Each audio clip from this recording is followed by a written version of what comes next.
नमस्कार, मैं हूं सिद्धि सिंह और आप देख रहे हैं आगाज एक्सप्रेस। सोमवार को राज्यसभा में संविधान पर 2 दिवसीय चर्चा की शुरुआत वित्त मंत्री निर्मला सीतारमण ने की। उन्होंने 1 घंटे 20 मिनट का भाषण दिया। अपने संबोधन में उन्होंने कांग्रेस पर परिवारवाद और वंशवाद को बढ़ावा देने के लिए संविधान में संशोधन करने का आरोप लगाया।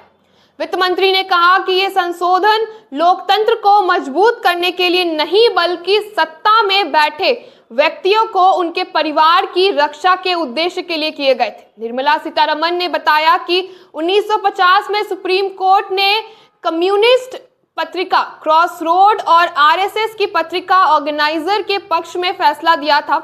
इसके जवाब में तत्कालीन अंतरिम सरकार ने संविधान संशोधन कर अभिव्यक्तित्व की स्वतंत्रता पर अंकुश लगाया।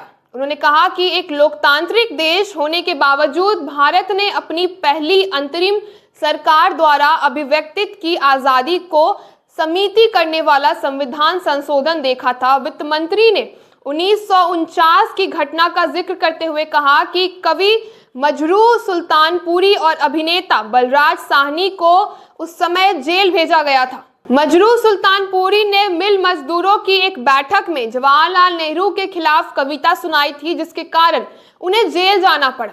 उन्होंने माफी मांगने से इनकार कर दिया था। उन्होंने ये भी कहा कि कांग्रेस का अभिव्यक्ति की स्वतंत्रता को दबाने का इतिहास यही खत्म नहीं होता।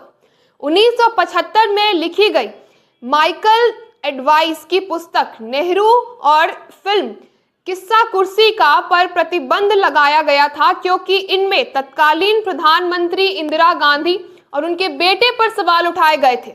आपातकाल का उल्लेख करते हुए सीतारमण ने कहा कि उस दौरान विपक्ष के कई नेताओं को जेल में डाल दिया गया था।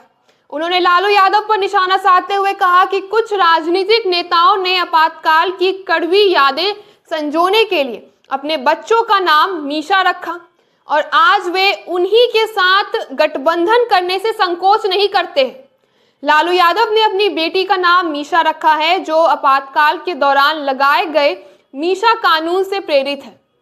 सीतारमण ने कांग्रेस सांसद जयराम रमेश से लिखित माफी मांगने की बात कही, जिन्होंने उन पर झूठा आरोप लगाया कि वो झूठ बोलती हैं।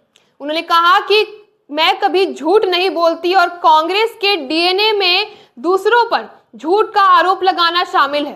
उन्होंने कांग्रेस शासन के तहत महाराष्ट्र पर जीएसटी के प्रावधानों का विरोध करने का भी आरोप लगाया। उन्होंने याद दिलाया कि कांग्रेस खुद जीएसटी संशोधन लाने में विफल रही थी, लेकिन जब मौजूदा सरकार इसे लागू करती है तो वे आलोचना करते हैं और एक कांग्रेस नेता ने तो इसे गब्बर सिंह टैक्स तक कह दिया था। तो ऐसी तमाम खबरों के लिए जुड़े रहे हमारे साथ और देखते रहिए आगाज एक्सप्रेस।